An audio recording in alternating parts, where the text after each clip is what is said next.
Transpower Your Life with me, Malcolm Stephens. In the previous two episodes of Transpower Your Life, I'd spoken to you about the power of our mind to attract what we want and the magic of our beliefs. What we believe in is what we become. In this episode, I'm going to just emphasize on the concept of conscious and subconscious mind. Mind is one, but it has two distinct characteristics. One which is very conscious and the other part of the mind which is subconscious. The conscious mind is the master. Whatever it asks, the subconscious mind delivers. But we also need to remember this is the subconscious mind who controls our entire body and helps the body to function. The conscious mind depends on external factors, that is our five senses, and it senses and starts sending signals to the subconscious mind, and the subconscious mind feeds the conscious mind. To make things very simple, let me illustrate and give you an example. There was this railway wagon which used to carry perishable items. And because it is to carry perishable items, it is to be kept at below freezing point. The entire wagon was actually refrigerated. There was this technician called Joe who used to maintain this particular wagon.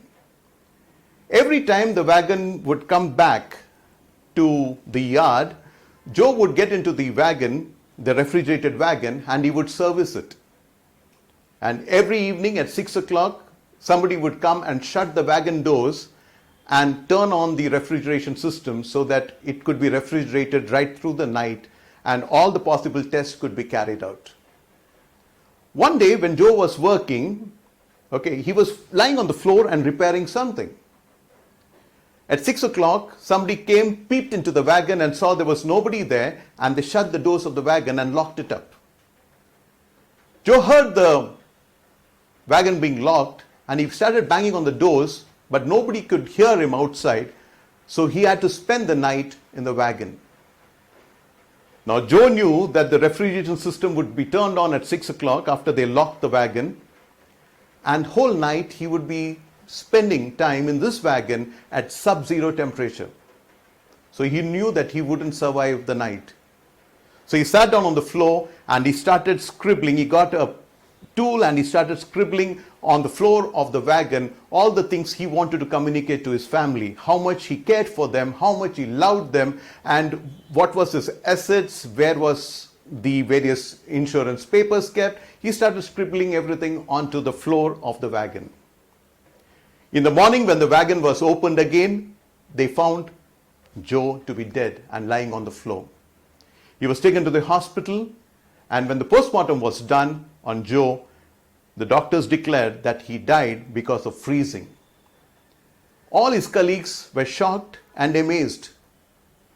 Amazed because the previous evening they had not turned on the refrigeration system. So the wagon was not cold at all.